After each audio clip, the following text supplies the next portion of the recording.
obsession, that focus, relentless repetition puts you in a feedback loop most people never enter. Automatic Addison.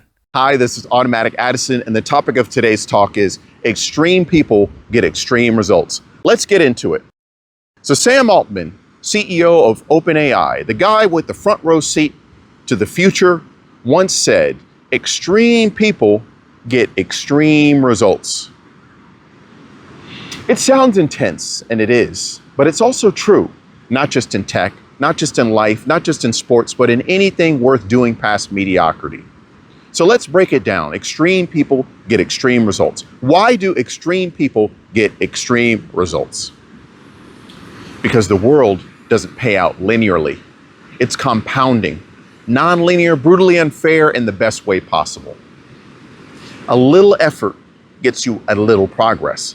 A lot of effort on a consistent basis leads to compounding results. Obsession, that focus, relentless repetition puts you in a feedback loop most people never enter.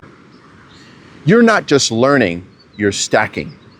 Every bug, every failure, every late night session, every late night breakthrough, and every late night experiment becomes absolute fuel, and eventually you hit escape velocity while others are still checking ChatGPT for syntax.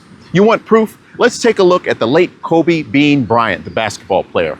He was not the tallest, he was not the flashiest, he was not the fastest, but absolutely unreasonable about his ironclad work ethic. Ask his teammates from the 2008 Summer Olympics in Beijing. While the rest of Team USA was hitting the snooze button at 7:30 a.m., Kobe had already finished his first workout of the day. 4 a.m. wake up, strength training, court drills, film study. He was already at it. He wasn't trying to just stay ready.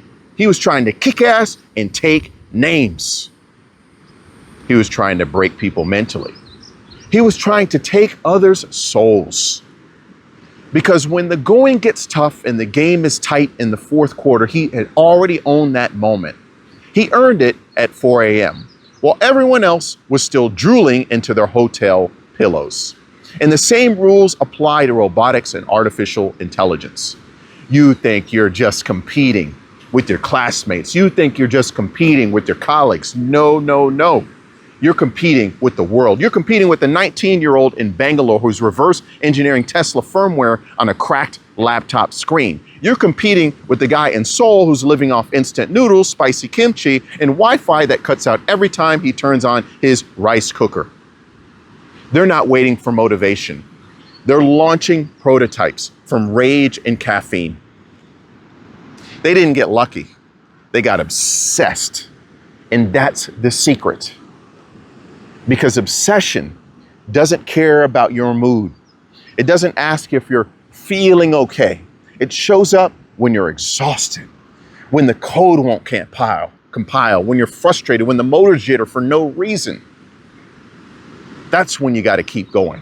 But most people quit at 80%. Extreme people tear into that last 20% like it insulted their mama.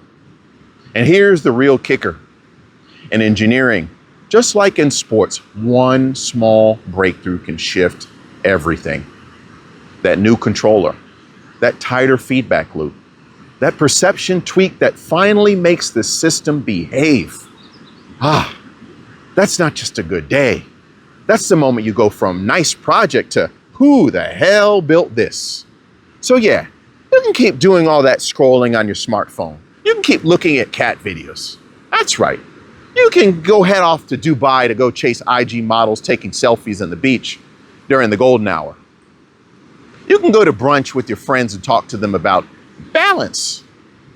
Or you can disappear for a bit and you can come back with something so good, people think it took a team of 20 and a grant from NASA to achieve.